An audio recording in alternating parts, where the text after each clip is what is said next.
This video is not affiliated with or a project from Rooster Teeth. However, any images, icons, video clips, or logos contained within belong to Rooster Teeth Productions, unless stated otherwise, and will therefore not be monetized. This is a fan product only. Please don't sue me, RT. Hello everybody and welcome to this video. Before I begin, I want to give a short introduction to the mini-series. You know when people say, oh, I know this dude or lady unlike anyone else, or a fan of a series says that about his favorite character. Turns out, there's always more to learn, and there are always surprising twists to a character that leaves some people kinda shocked behind when confronted with the truth, or whatever you wanna call it. So since I'm in a cheerful mood, and nobody else decided to do it, I'm starting you off with this. Roll credits. No wait, show the intro. What do you think would happen if you put one person into a series of situations so bad it would absolutely ruin their day? Add him some dumb teammates and you're golden to get a screaming mess, aka Leonard Church as a result. They're just standing there and talking, okay?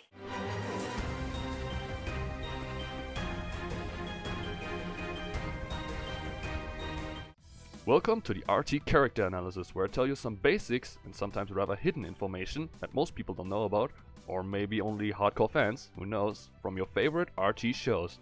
Starting off with the most famous and earliest, Redvs.Blue.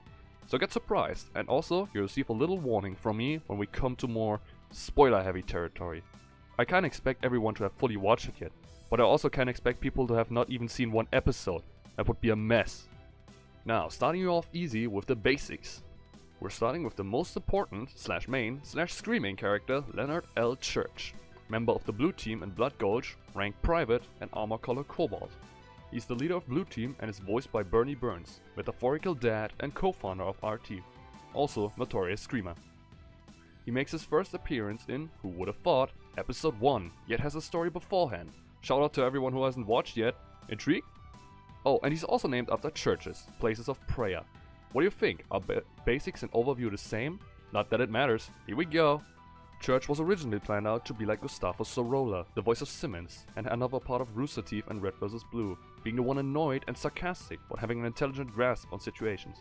Church is usually the one annoyed and angered, and a certain event relating Caboose and a tank has only added to that. This was also done to add a twist to Church's character development and have him return later, but caused trouble in the production and made him the main character. During the story, he states multiple times that he hates his team, yet has a caring side that comes up mostly when text is referred. Let's get to the important parts with the history. I'm going to give you a short and recap version of the character story, but be prepared for, spoilers. Church is the alpha, plot twist for many. He actually made his chronological first appearance in Planning the Heist, where he's seen working with the director he's originally based off. He makes his next important appearance in season 10, where he's tortured and splits fragments off of him, which are a main plot point of the season. Tex goes rogue and says his goodbyes to him, and not long after that, the director moves Church to Blood Gulch to keep him safe from Charon Industries. It was later revealed that the endless stalemate in Blood Gulch was inspired by Desert Gulch, the territory of the Blues and Reds, as seen in season 15. The Alpha is forcibly implanted into Private Jimmy and sent to Blood Gulch. Church has shenanigans with his team and is killed by Caboose, but not dead since he's an AI.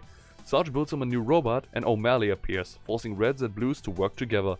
Lopez's bomb goes off, sending Church into the past, but he returns to the future, which isn't really the future, with the help of Gary, the AI fragment of Deception. More shenanigans and an alien quest. Omega returns, Wyoming swings by and attacks the Reds and Blues. Wyoming, Tex, Omega and Gary get killed by Andy the Bomb. After relocation, Church gets tracked down by Wash and Caboose, and he joins Washington's fight just so he could find Tex. Wash tells Church that they need to find the Alpha, lying to Church and the Reds and Blues.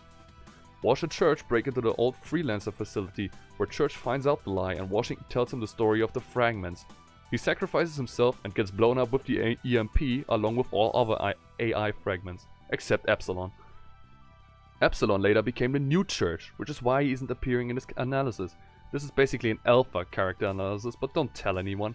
In season 15, a fake message from the Alpha Church becomes the main plot point, and a time machine built by Loco allows Caboose to talk to him one last time, but only to leave him confused and forgetting the incident immediately after. Church was also the main invention of Project Freelancer and the sacrifice responsible for the destruction of its remains. That should be all, I think? it's not as detailed as you'd think, but if you want details, watch the series yourself. It's way more awesome than an explanation anyway. Remember my reference to Bernie? Coming down here. Personality. Church is the one with the sanity of the Blood Gold's crew, who also takes his job weirdly serious during the course of the story. Crazy happenings and his own team cause him to constantly react by yelling in frustration. He also seems to hate or dislike everybody who he meets. He also doesn't admit his own faults to some extent and denies any romantic feelings with Tex whatsoever. Despite all that bad, Church is a loyal and also selfless individual, which is notable during multiple sacrifices during the course of the story. Like his team and enemies and literally everyone else he despises, Church has some character themes reoccurring throughout the series. One of these themes is his angry personality, as already mentioned, inspired by Gustavo Sorolla. In earlier stages of development, Caboose had no real character and was later changed to the guy who was supposed to piss Church off. His extreme vulgarity was also a point that was tried to be toned down by Rooster Teeth, but was later increased due to bad responses. Another one of Church's themes is his terrible aim. Don't trust this guy with a gun, or maybe do. During numerous occasions in the story, Church is shown to have no aiming skills at all, despite carrying a sniper rifle, probably just for show or the sights. Quite contrary, he's seen to have great accuracy during some occasions, almost hitting the meta, another shout out to the people who haven't watched yet, dead in the face, and also shooting Caboose in the toe. Another more notable trait is his ability to lead his team during multiple points in the story. Little spoiler, his death goes often unnoticed by him, making him question life and self-preservation multiple times. A few last things to go, they didn't fit anywhere else, so don't blame me. It was originally planned that the characters Church possessed change voice to sound like him, just the same way O'Malley did. His middle name is unknown. Church is afraid of sicknesses and disease, which was shown in Season 4 when Tucker was sick. Church is shown to be Jewish. He's one of the few smart characters along with Simmons, Lopez and Tex. And now to the spoilery trivia. Church is the alpha and one of 4 AIs that can influence their host up to total control. Despite living in a robot body, Caboose and Tucker claimed he's getting fatter. Even though he hates Caboose, Church was saddened about his death in same old, same old. That's everything for Leonard Church. Well, not everything, but the most important things. And shortened, so I don't have to do hour-long videos. Did you enjoy it? Did you learn anything new? What do you think was missing? How was your day? Why don't you all post in the comments, and if you like, you can vote on the next character of RT Character Analysis to be taken apart by me. In a totally metaphorical way, of course. Also, I want to give a quick shout out to my other series that is yet to come out or might already be released. RT Bio, where I analyze and showcase members of Rooster Teeth. Also, the analysis is not bound to Redvs.Blue, so feel free to vote for other RT shows too. Thanks for watching and I hope you enjoyed.